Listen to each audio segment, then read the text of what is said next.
안녕하세요. 염정입니다. 제가 이제 1일 1영상 올려드리려고 노력을 했는데요. 오늘 토요일 주말에 사실 조금 늦은 시간에 올리게 됐습니다. 오늘은 이제 주말이다 보니까 종목에 대한 이야기도 좋겠지만 지난 한 주 시장 흐름 리뷰해보고요. 이제 며칠 남지 않은 영업일, 다음 주 4일 남았고요. 마지막 주 12월 30일이 마지막 거래일이죠. 예, 12월 30일까지 해서 7영업일 남은 상태입니다. 사실 이쯤 되면 이제 연말 거의 준비를 한다. 연말 정리를 하면서 포지션 정리를 많이 하는데요. 개인분들도 이제 포트폴리오 내에서 어떻게 변동을 줄까 고민하실 테고, 외국인 그리고 기관들 역시 연말에는 이제 포지션 정리를 하고, 특히 이제 기관들 같은 경우 펀드 수익률을 위해서 일정 부분은 확정 수익률을 좀 가지고 가야 되기 때문에 차익 실현하는 부분이 있겠습니다. 그래서 이제 그 차원에서 제가 한번 시장에 대한 얘기 간단하게 좀 말씀을 드리겠습니다. 네. 일단은 지난주 14일에서부터 한 주 동안 거의 외국인 순매수로 돌아섰습니다. 지난 11월까지 순매수 행진을 계속 해왔다가 외국인들은 이번 주는 순매도세 그리고 개인들이 그래도 순매수 이어갔기 때문에 우리 지수가 2700선, 2770선을 그래도 지키고 있을 수 있었죠. 그리고 이 기관은 많은 부분이 이제 지금 거의 20 며칠째 제가 주식형 펀드 순매도, 순유출이 일어나고 있다고 알고 있는데요. 그 부분에서 이제 기관들 같은 경우는 펀드 수익률 그리고 환매에 대한 부분을 또 이제 커버해야 되기 때문에 많이 또 차익 실현이 있었을 거라고 예상을 하고 있습니다. 그러면 왜 이렇게 계속해서 지속되었던 외국인들의 수급이 순매도로 돌아갔느냐? 그 이유는 너무 고민하실 건 없어요.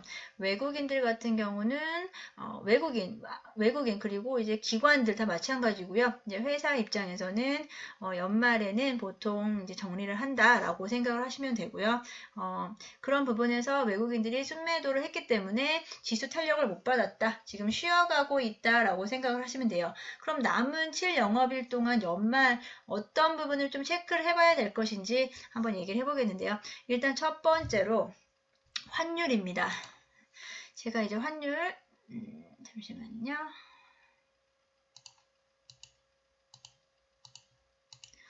환율에 대한 부분을 좀 체크를 해봐야 되겠는데요.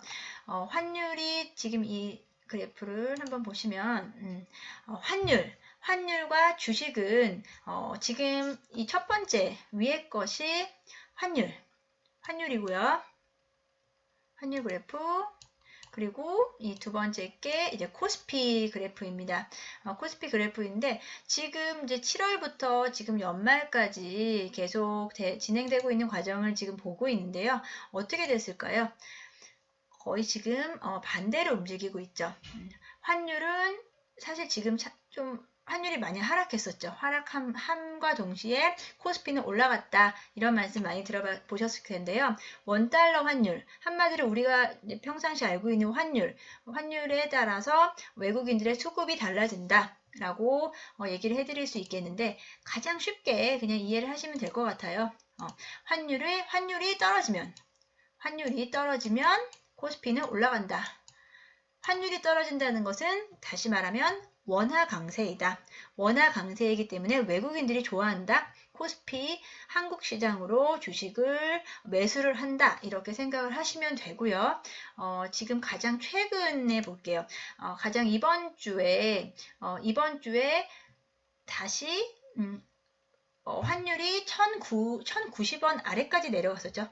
1080원 저점을 찍고 서서히 지금 상승을 하고 있었는데 그때 코스피가 보합이었죠. 이번 주 거의 시장이 보합이었는데 보시면 아시겠지만 환율이 스물스물 올라가다 보니까 외국인들도 연말인데다가 그 부담감, 환율이 다시 상승할 것이다 라는 부담감에 원화가 다시 약세로 돌아서는 거죠. 우리 코스피 시장으로의 유입이 좀 덜했다라고 생각하시면 될 것 같아요. 이렇게 환율이 좀 떨어져야 외국인들이 수급이 몰려들 수 있다. 이것은 이제 큰 그래프로 봤을 때 일일 변동성도 있겠지만 환율의 일일 변동성도 있겠지만 크게 그래프를 봤을 때도 명확하게 드러나는 거죠. 명확하게 한번 주별로도 볼까요? 주별로도 거의 반대로 움직인다. 그러다 보니까 기준선을 두고 봤을 때 거의 데칼코마니 같은 형태가 되고 있죠. 예. 올라갈 때는 코스피 지수가 내려가고 환율이 떨어질 때는 다시 코스피가 올라가고 이렇게 일단 좀 심플하게 생각을 하시면 될 것 같아요. 그러면 지금 환율 문제도 좀 있었고요. 그리고 기관 외국인의 수급 정리, 수급이 줄어드는 건 포지션 정리에 대한 부분을 말씀드렸어요. 그리고 이제 우리가 좀 연말에 좀 체크해 봐야 될 게 그럼 연말 동안 남은 기간 동안 어떻게 투자를 하셔야 되고 새로운 종목을 해야 될지 아니면 가지고 있는 보유 종목을 그대로 들고 한 해를 다시 시작할지 내년 증시를 시작할지 고민이 되실 텐데요. 연말 동안 좀 체크해 봐야 될 상황이 무엇이냐라고 하면 일단 연말의 변동성입니다. 지금 사실 부담스러웠던 주가 지수가 어떻게 이제 이게 코스피 지수고요. 맨 처음이 코스피 지수인데 사실 좀 최근에 지지부진했었죠. 그 상승률이 지지부진했었는데 그만큼 코스피가 좀 쉬어간다라고 봤을 때 그러면 나도 이번엔 좀 매수하는 거는 조금 자제를 해야겠다라고 생각을 하실 수도 있는데 일단 남은 기간 동안 우리가 체크해봐야 될 거는 환율과 외국인의 수급 그리고 두 번째로는 이제 배당입니다. 이 배당에 대해서 좀 간단하게 설명을 해드리면 좋을 것 같은데요. 배당 궁금하시는 분들도 많으실 거고 근데 일단은 제가 삼성전자의 배당을 가지고 왔어요. 삼성전자의 배당이 1년에 4번 이루어지는데 분기별로 이번에 걸 한번 볼게요. 4분기 거 배당 기준일이 마지막 날이에요. 12월 30일이 마지막 날이고 12월 31일은 휴일이잖아요. 12월 30일이 폐장인데 30일 기준으로 주식을 가지고 있느냐에 따라서 배당을 받을 수 있는 거죠. 그러면은 우리가 주식은 바로 매매를 하지만 실제로 나에게 주식이 넘어오는 건 결제일 플러스 매수일 플러스 2일 그때가 이제 실제 결제일이 되는 거고요. 우리가 주식을 매도했을 때도 실제로 자금은 플러스 2일에 들어오는 것처럼 그 주식도 내가 오늘 샀다고 해서 오늘 당장 내가 주주가 돼서 주주 명부에 올라가는 게 아니고요. 플러스 2일 월요일에 샀으면 수요일날 정식으로 이 주주로서 행사를 할 수 있는 거죠. 그렇기 때문에 12월 30일에 기준일에 내가 이 배당을 받겠다. 주주로서 배당을 받겠다 하면 이틀 전인 12월 28일 날 사야 되는 거고요. 그리고 우리가 이제 배당을 얘기할 때 배당량 얘기를 많이 하죠.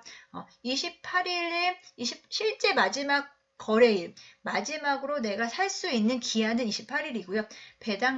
배당락은 그 배당일 가질 수 있는 권리가 없어졌기 때문에 그 다음 날은 보통은 배당락이 있다. 주가가 일시적으로 떨어진다라고들 알고 계시죠. 하지만 이제 삼성전자 같은 경우로 봤을 때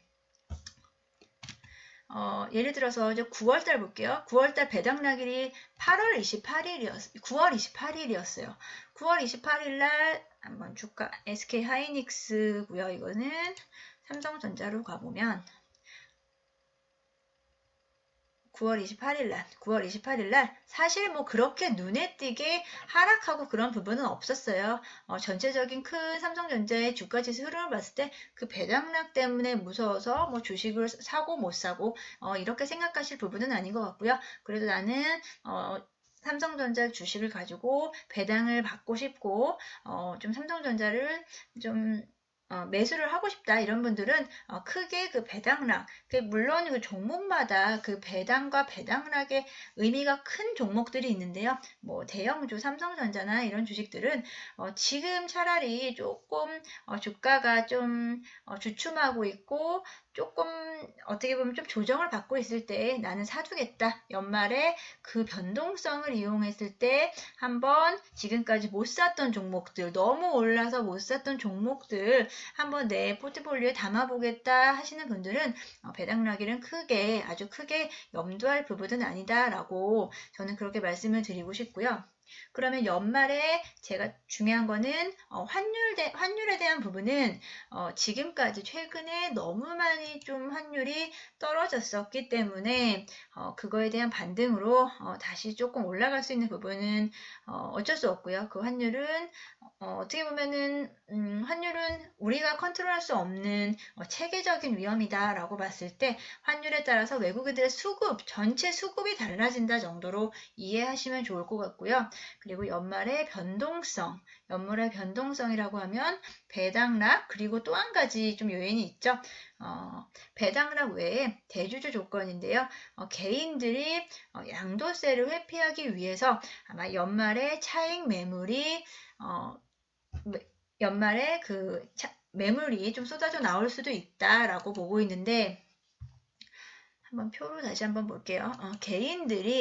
최근에 개인들이 계속해서 12월에도 거의 순매수라고 보시면 될 것 같아요. 순매수인 기간이 훨씬 더 길죠. 훨씬 더 많고요. 다시 한번, 개인들은 계속해서 최근에도 순매수를 하면서 지수를 지탱하고 있었다.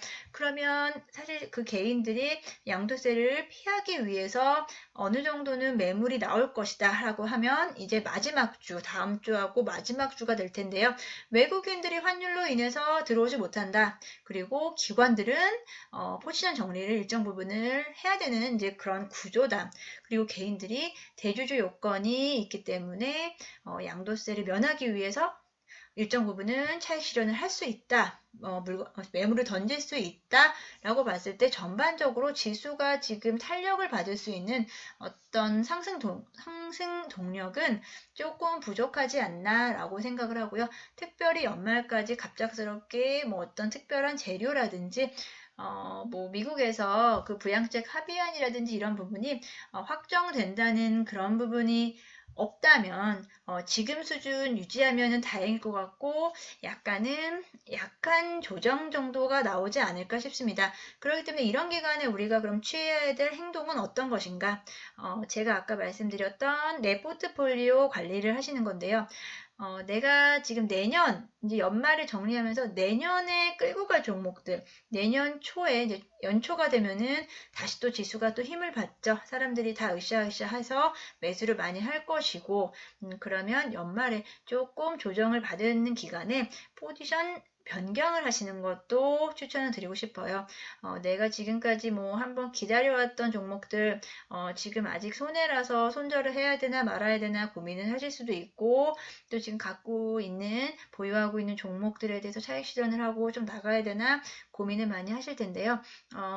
이렇게 어떻게 보면 좀 접근하기 어려웠던 너무 많이 올라서 삼성전자라든지 SK하이닉스 그 외에도 대형주 중심의 장이 당분간 더 진행될 것으로 예상하기 때문에 지금까지 조금 접근하기 어려웠던 부분들에 대해서 조정 기간에 매수해 보시는 것도 괜찮으실 것 같고, 이제 장기적으로 내년 연초에 달릴 때 같이 달릴 수 있는 종목이 있어야 되잖아요. 그런 종목들로 한번 좀 일정 부분은 체인지 해 보시는 것도 좋은 기회다라고 생각이 듭니다.